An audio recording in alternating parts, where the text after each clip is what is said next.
Hello, my name is Kelly. In the videos made this year, the one received the most private messages was about artificial intelligence depression detection. I put the video link below. The topic people are most concerned about is self-adjustment. So, in this episode, I want to introduce an entrepreneur and investor that I respect very much, John Ruffolo.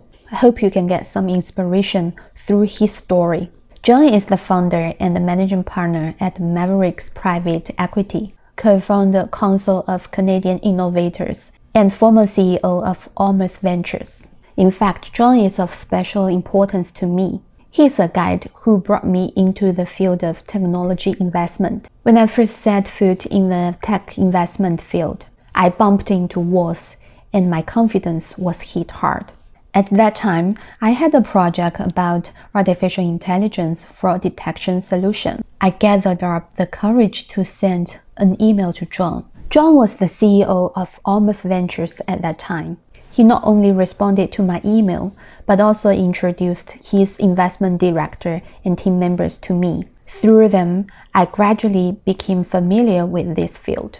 John presided over investments in some of the most promising Canadian tech companies, such as e-commerce platform Shopify, social media management software Hootsuite, and storytelling platform Wattpad.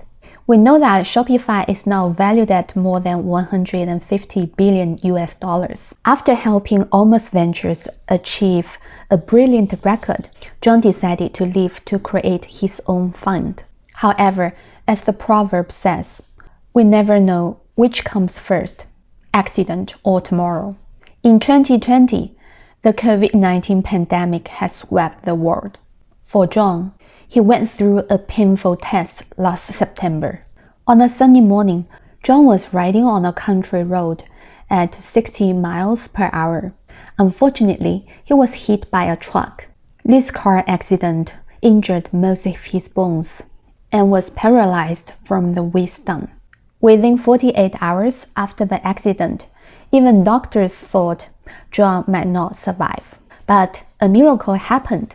John walked through the Ghost Gate and returned. After a few weeks, he began to feel sensation to his legs. For ordinary people, after suffering such a heavy blow, they may never recover from self-pity. What do you think John would do? 6 months after the accident, several more surgeries were performed. John calmly received treatment and rehabilitation and planned to ride a bicycle again one day. In fact, a month after the car accident, he resumed his work to raise investment funds for his new fund, Mavericks Private Equity. As a result, Mavericks raised more than $500 million to invest in traditional enterprises in order to help them open up global market more effectively. At present, some of the companies that John has invested in have generated more than $100 million in revenue. Some people think that to be strong is to never feel pain. In reality, the strongest people are those who feel it, understand it, accept it, and learn from it. Thank you very much, John, for allowing me to share your story.